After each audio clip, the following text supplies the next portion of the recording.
Greetings, ladies and gentlemen.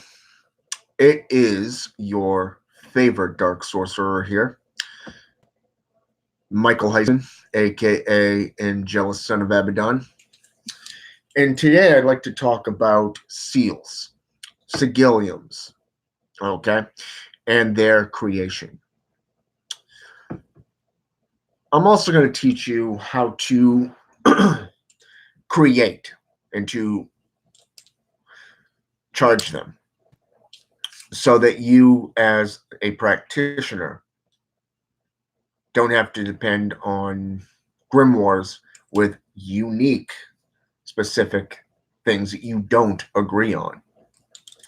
Now, personally, over 3 decades, I've studied and practiced many traditions of sorcery, from Wudan, Palomayambi, shamanism, to witchcraft, and yes, even demonolatry and Satanism. Okay? A lot of these traditions utilize the same old, such as seals. Sigils, for example, sigils of demons, where they have a certain picture with a circle. Or they have a circle, like, say, a universal circle with a triangle of evocation, the tetragrammation, okay, utilizing the names of God, okay, or that of the demon's name. All right. Now, the question comes down to, do you need a circle to begin with? Or can you do a sigil, a sigil, without one? The answer to this question is simple. You do not need the circle surrounding that sigilium, okay, that sigil of a demon.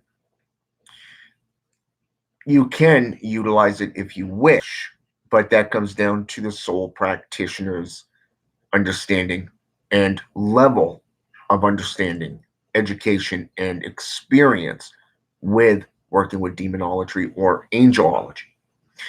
Now, a lot of times when we're working with, say, angelology, jinn magic, or that of, say, for example, demonolatry, you're either utilizing an alphabet, like, say, the Theban, the Celestial, the Hellgate system, or even a Nokian. In some cases, you're utilizing numerology to make up that demonic name. Okay. Now, in today's Goetia, especially that of Solomantic, you're going to be utilizing a circle, not just one circle, but 2 circles surrounding that sigilium of a demon. In this case, let's go with my patron. Okay, let's go with Astaroth or Beelzebub. Okay, Azazel, for an example. You're going to have their sigil, their sigil, in the center, a circle outside, and then you're going to have their name spelled out, and then another circle. Okay. In this case, that's all right from a Solomantic perspective, or that of, say, a Klapoth or Kabbalistic Hermetic perspective. But what about more traditional sources of sorcery? How can this be done? How do you create a sigil for a unique purpose? Okay. And I've been thinking about this since a lot of these questions have come up to me over the last few months. Do you really need to go by traditional foundations, or can you create something? Raymond Buckland's The Complete Book of Witchcraft, for an example, has runes. Now, runes and bone castings are some of the oldest traditions of divination out there. Okay, runes, like alphabets, have been around for hundreds, if not thousands of years, and can be utilized in many, many different ways, not just in divination itself, like cartomancy or scrying, okay, conjuration even. Now, it goes well beyond this, all right? The alphabet, these Runes can put together can create new things, new sources of power. Okay, look at Icelandic traditions for an example, the Norse runes, the witches' runes. Okay, get into the Theban alphabet, Celestial, Anglo-Saxon, Hellgate, you name it, it's there. You can put these together to create a more powerful sigillium.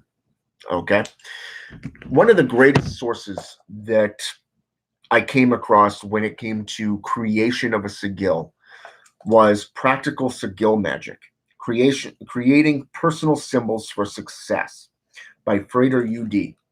Okay, and it looks like this. Now, this book really teaches you the understanding of symbols and how they can be utilized within any form of sorcery, be it demonic, be it the jinn, be it working with the Ugan, the Loa. Okay, you look at, say, for example, the arrowheads. Okay, look at Palo Mayumbi. Okay, and the tradition just in that alone. You got the S or serpent to be seen as waves. You have the double arrows. You got runes being incorporated into the system. It's one of the most unique systems of sorcery out there, especially if you're into demonology and the more darker aspects of Palo Mayumbi. And you get into a house, you get incorporated into a house, and you start learning their system. In this case, let's look at these symbols. Okay, let's take for an example, you want to create something for a demonic purpose, but yet you don't agree with those of Palo Mayumbi, but let's say, for example, you're more into voodoo, voodoo. Their symbols are based off their Loa, the independent Loa, like, say, the coffin, the gravestones. Anything associated with death is associated with Baron Samedi, or that of Papa Nebo in Hoodooism. Okay? These traditions have certain images that they literally draw out, these sigilliums that they have to manifest. They have to memorize each thing, each symbol, and perfect it. All right? Sigilliums, in drawing a personalized sigil, is no different. You have to know what you're doing. And that's why I recommend this one here to you. Okay? If you get into the Demonolator's Guide for Demonic Magic, or the complete book of demonolatry, S. Connolly even puts in aspects of sigils for demons that don't even have a circle in them. Okay? For an example, let's go to the complete book of demonolatry and get into this here. I believe this one here is actually up front, but what I'm looking for is right here in the end. Okay? Reading 2. Okay? Notice right there, right here. That's a sigil. It's a rune. All right? But if we go into demonolatry, I'm going to go all the way back. I'm believing in this one here. It's up front, where you're dealing with candles and all that stuff. Dealing with the hierarchy. Here we go. Now you notice these are all the demonic sigils. Okay, right up front. Notice there's no circle surrounding them. But a lot of individuals in demonolatry today place that circle around, kind of encompassing the personal sigillium of that being. Seals are no different. Okay.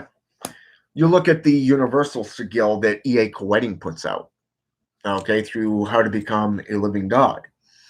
You go into Luciferian Apotheca, and you're going to see the exact same thing. You go into any form of witchcraft, you're going to see the pentagram, either verted or inverted, with a circle around it, with a pretty little border to it. Okay. And yes, I'm being sarcastic in the whole pretty compartment. Okay. But how do you create this? You go into Michael W. Ford's book on demonic pacts. You go into, say, for an example, let's go with Raven Silverwolf, Silver Ravenwolf's book, the Solitary Book of Witchcraft. Okay, you're going to see how runes can be put together. So what we're going to do is I'm going to show you some things that I've learned over the years. And one of the best sources that I've come across to date is that of the Mazajir Cabal system, specifically the book called Profane Seals. Now, a lot of grimoires and a lot of books, when they put together sigils or sigiliums, you're always using the triangle or the cone of power, the tetragrammation aspects of this. Okay, the 3-in-1 godhood being called. This is more of the the JCI aspects, where you have to force them to come through. You have to evoke them or invoke them. But in reality, you don't have to. You don't have to use these systems. And that's what I've come to understand about performing these things. Okay. Now, the one thing you want to do when creating a sigil or a seal is, number one, do you want your name mixed into it? Okay. But more importantly, do you want that demonic patron's name involved in it? So let's say, for example, we're going to take my patron, Astaroth. So we're going to do an A. Okay. A for Astaroth. Okay. Now, normally they would put a circle around it, like so. Okay. This brings it into the variation of anarchy. Okay. We all know Dean Ambrose from WWE. Okay. He loves that symbol, and that's what he goes by. He's built his reputation off it. But here's the other kicker: alchemy. Okay. The alchemical change. All right. Now, the one thing that deals with alchemy and the possessive variation of change is right here. Okay. This symbol here with a circle inside of a square, inside of a triangle of power. Okay. You have the circle of power, the witch's power, the sorcerer's power within the triangle of evocation. Okay. Now, the square, on the other hand, is the root. Now, let's say, for example, we're going into the Necromyicon. Okay. You have various different, you have 3 symbols, much like a phone number. Okay. That deals with the 3 or 6 aspects. Okay. With the third being the representation of Earth. Okay. Now, picture your phone number. You have the area code. Okay. You have the state or province that you're in. And then you have your personal 4-digit code. Anytime you do a sigil, a sigilium, or even a seal, you have to take this into consideration. All right. Now, let's say, for an example, you want my name along with Astaroth. Okay. But let's say, for an example, I want to do something that is a matter of evocational. And I'm going to just draw this real quick because of the fact that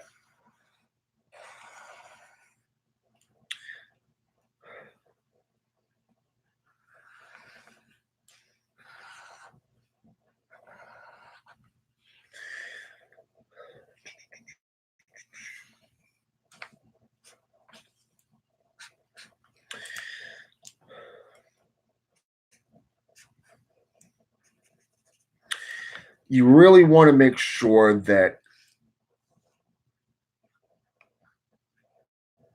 you have a strong foundation, but also pointers. Okay. Now, you notice this is just a real quick drawing. Okay. To do any form of seal, you want to take into consideration of what you're planning on doing. All right. Let's say, for example, you want to take, let's go with Mars. Okay. And this is something that is actually amusing to me because of the fact that I've been watching Ancient Aliens. Every time I go out to my son's grandparents' house, they've always got it on. And we've all heard of crop circles and all this stuff. And when you take the crop circles in general, they're actually showing you where they're from. But people are too fucking stupid in this case because of the fact that they're showing you the Mars symbol, astrology symbol for Mars. Okay. But you can utilize, say, for example, the symbol for Mars with, let's say, again, let's go with the rune symbol in Norse mythology with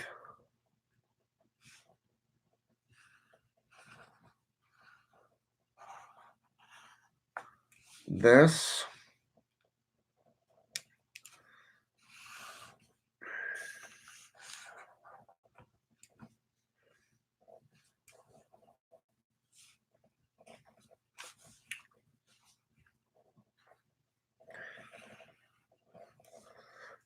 Now, again, this is going to be a quick drawing here. But let's say, for an example, you want to take it from a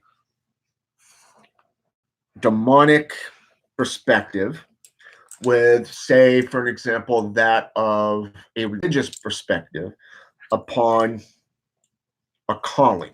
Okay. Let's say, for an example, you're performing necromancy. Okay. Necromantic seals are a lot different, and everybody's got a perspective on how they want to draw these. Okay. Now, here, I'm just throwing some stuff together because of the fact that I want it to be based solely on a quick thing and of a specific thing. And I'm not really an artist in this category. I'm used to drawing cars and in 3D. I like drawing cars. So religious symbols are not really my forte. All right. But let's say, for an example, you want nocturnal energies. Okay. Based off the Necromai icon, you have your zodiac sign. Okay. Mars mixed in with a rune of your choosing because of what you're working with. Okay. Keep in mind that runes are something that is not just like a telephone number, but it's something that represents a certain need. Okay. Let's say, for an example, you want to work with the dead, work with Papa Nebo or Baron Samedi, work with Santa Morte, maybe Anubis, Inti, or better yet, Supe, work with Hades or Arish Kagal, Hecate, Circe, Hell in Norse mythology. Okay. There's so many different deities out there that work with the dead. Okay.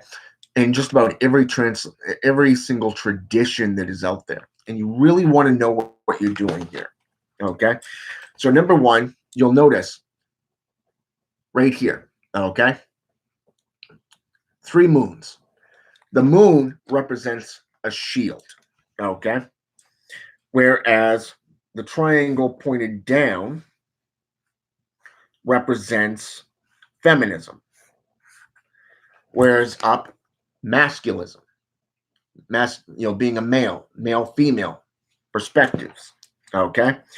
Within witchcraft, you have three different classifications of power. Okay. First degree, second degree, and third degree. When you get into astrological or numerology, you're going to want to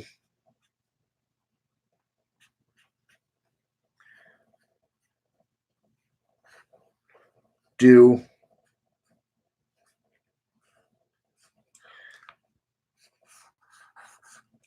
numerology with them. Okay. These are all aspects of symbols, seals. Okay. These are everything that you can literally put into any seal, any design that you want. If you go underneath my Facebook page, you'll notice that my personal sigil was drawn by my brother Brian Snelling. Okay. He's a real great artist. Okay. And he loves to experiment. Now, one of the things that I've learned personally is when you take, say, for an example, let's say Astaroth. Okay. You notice I just wrote out Astaroth. All right. One of the things that they teach you when doing demonolatry is to remove the vowels. Okay. Notice Astaroth turns into this. Okay. So when you do, say, for an example, the triangle of evocation, you're going to be doing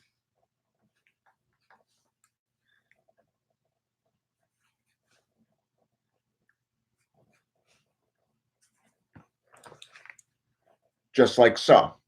Okay. Now, here you can actually break this down into quadrants. Okay. You have five. So let's say, for an example,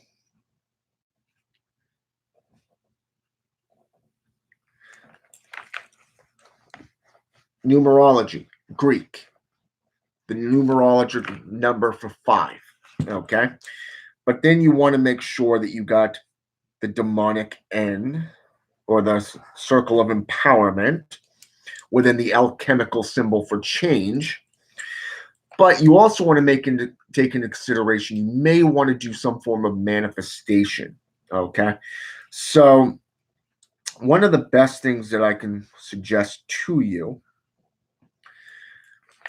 is you notice right here manifestation, locking that entity into a specific location or symbol. Okay. You got the circle of empowerment, the triangle of manifestation, okay? The alchemical symbol for change, possession, even. Creating a symbol, a sigilium, or even just a, say, for example, a demonic N, to chant them, to bring them forth through evocation or invocation is a completely different thing. Because you want, number one, you want to have an aspect of their name, something that's meaningful to you. So if you're calling on Boone, or let's Bune, let's say Belfagori, or let's go with Paimon, maybe Asmodai, okay? You really want to know something that is surrounding them, utilizing metals, utilizing numerology. What is this astrological symbol? What is the name represent? What is the alchemical number or formulation of that being? All right. Now it depends if you now this is where it really gets kind of complicated for a lot of people who don't know alchemy. When you create a talisman or an amulet, you can bake clay, place that sigil upon that clay along with the entity's name that you are going to be summoning or charging that amulet for. Okay. Now, amulets and talismans are very, very similar. And if you're going to do it within clay, even when you're utilizing the gems, okay, let's say rubies, quartz crystals, let's go with metals like, say, tin or iron, okay. The Three Books of Occult Philosophy by Agrippa, for an example, talks about the seven rare metals. Even E.A. Coetting speaks to this. Now, what would happen if you put those metals together? Okay. and you're performing alchemy, you're creating the sigil, you've got the background within, say, for an example, a pentagram with that clay baked and glued onto that metal.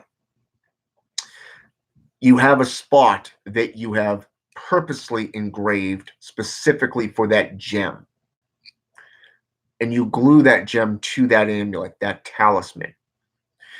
And then you have the alphabet surrounding it within, say, the triangle of evocation, the circle of empowerment, if you wish to do that aspect.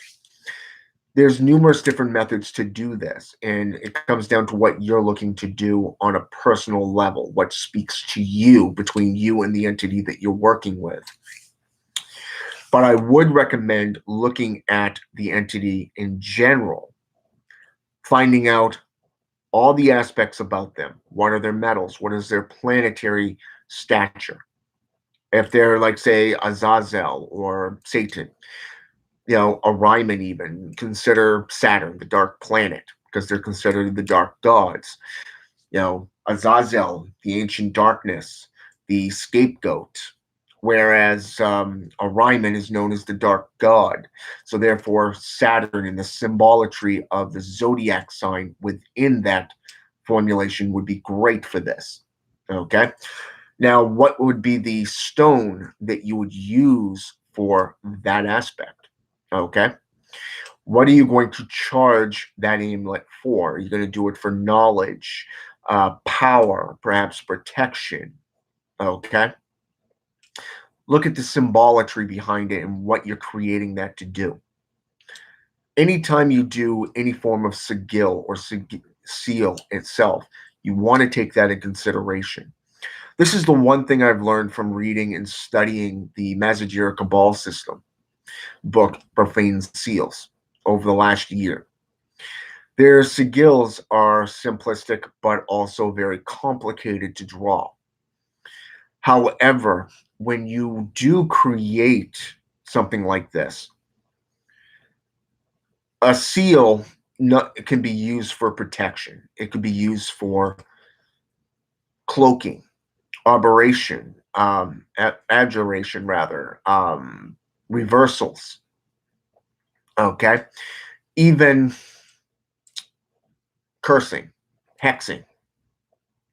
All of this stuff can be utilized. You can even utilize a symbol within this formulation for, say, a devil's trap, or what I refer to commonly as a devil's trap.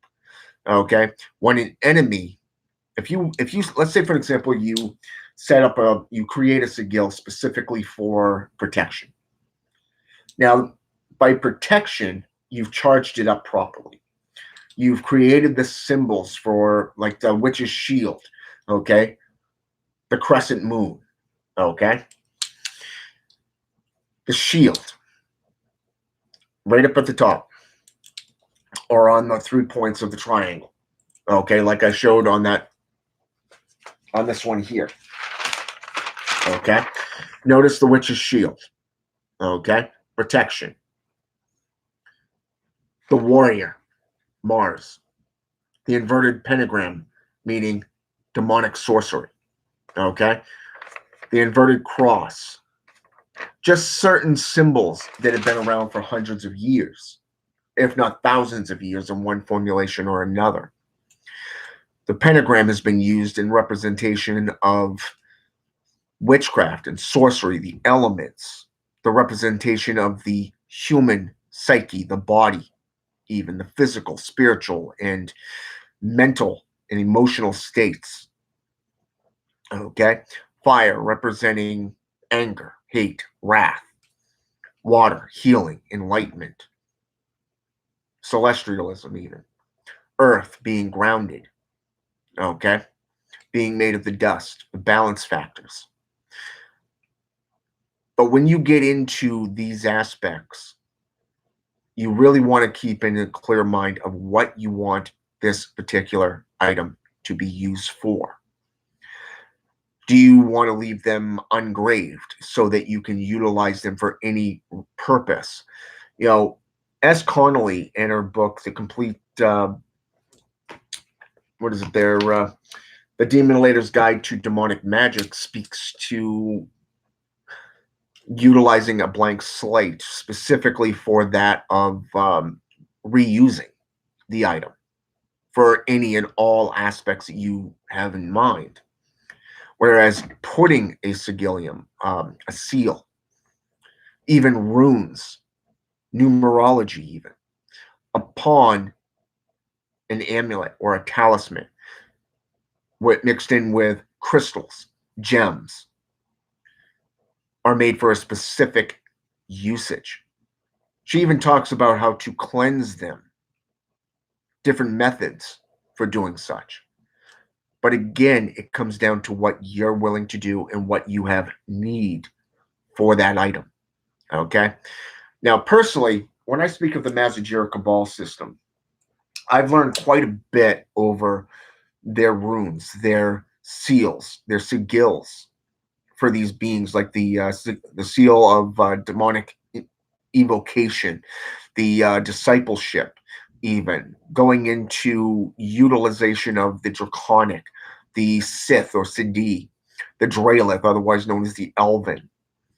Okay, these seals are hand drawn for a single purpose, but it also teaches you the method of creation, just like Michael W. Ford's book does, just like the complete book of Witchcraft by Raymond Buckland, or that of Silver Ravenwolf's The Complete Guide for Solitary Witchcraft.